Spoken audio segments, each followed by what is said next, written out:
Hey YouTube, French Fried Taters here. It's been a while since I've uploaded anything, or either on YouTube or Twitch. But I'm back, and mainly because I am extremely inspired by this game, Monsters and Memories. Not just the game itself, but the community, the devs, the streamers. I love everything about this game, and so today I just kind of wanted to jump on here, and I'm gonna do more of this. But I just want to talk about Monsters and Memories. This is straight up a indie classic EverQuest inspired MMO being developed by a group of volunteers. This isn't a Kickstarter or anything. They haven't asked for a cent of money. And it's not like an Ashes of Creation story. They don't have like some guy that's claiming to have a fortune being the only investor in the game. They're all just like doing this in their spare time. And the amount that they've built already is insane, especially with Night Harbor, one of the biggest cities I've ever seen in an MMO. But yeah, so the team consists of, I think, 40 people right now.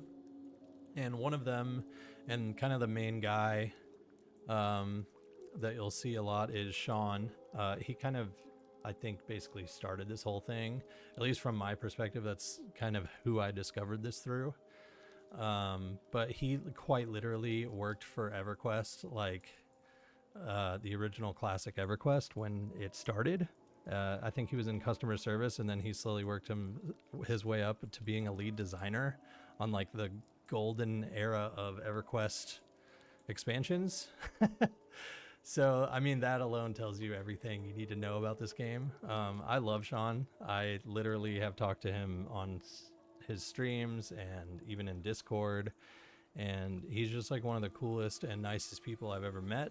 But even besides that, he's just like awesome, and he has a lot of the same values that I do for games. A lot of those being, some of the things that I like about this, even at a value level, is just I don't really think that they're ever going to really be putting microtransactions in this game. Don't hold me to that, but like some form of that statement is going to be true.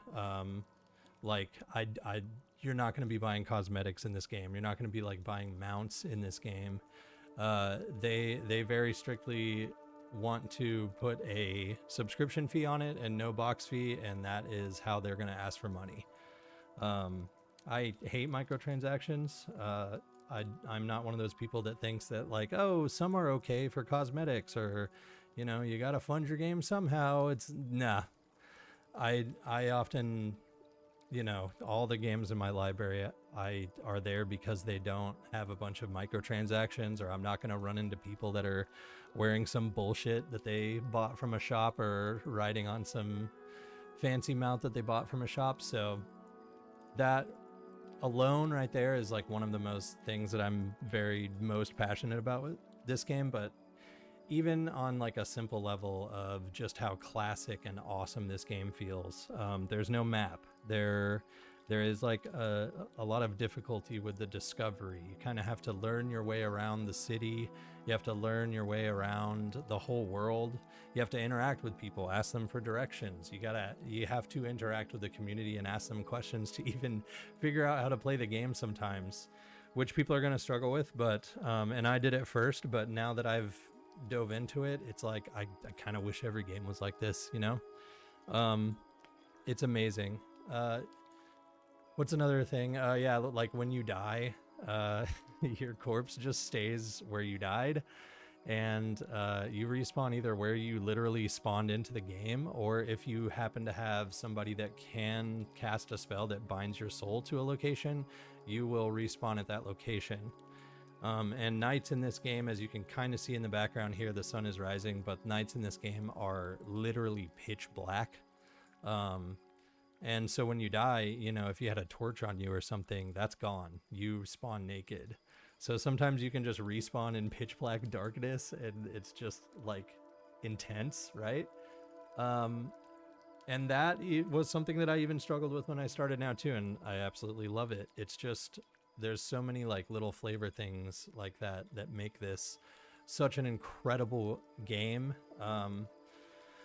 and just such a good MMO, like in general, you know, like it's not this like flashy, full of quote unquote quality of life like modern MMO. It's you know, it's a slowed down real RPG classic MMO, and I could not be having more fun with it. I like literally am like giddy about this game. I am like basically Mr. Toxic Positivity when it comes to this game because I just love it so much.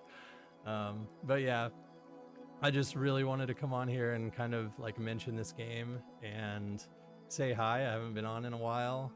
What else can I talk about with this game though? I know that there's yeah, so the classes, that was another thing I wanted to go over. There are so many classes in this game. I'm just gonna like slowly scroll down here, but like it's ridiculous, and every single one of these classes definitely has like their own unique feel. They have their own very important unique utilities that they bring to the table.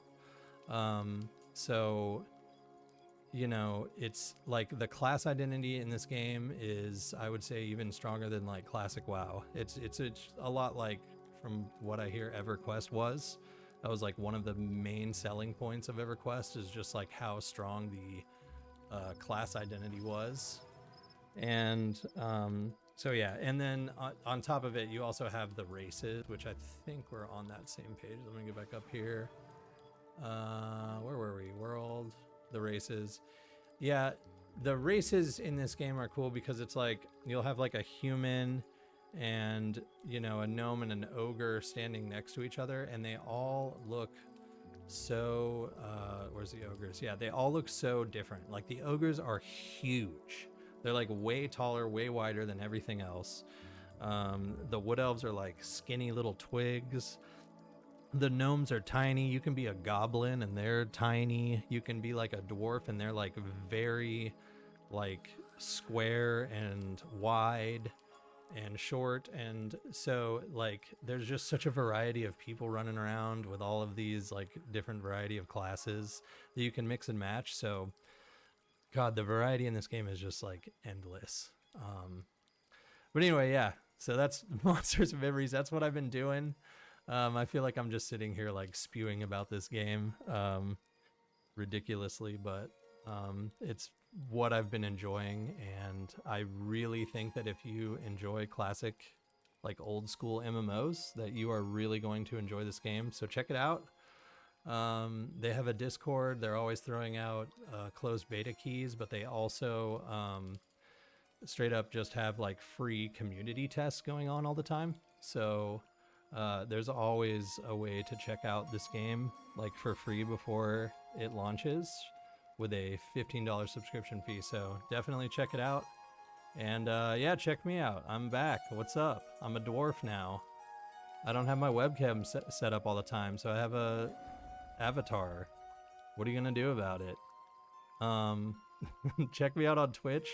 I'm gonna be streaming this game a lot, so I will put the link in the description. But yeah, just wanted to jump on here and say that, and give a shout out to Monsters and Mems, and let you guys know that you're gonna be seeing a lot of Monsters and Memories content from me, whether it's streaming or YouTube videos. So all right, I will catch you guys very soon, likely. Bye.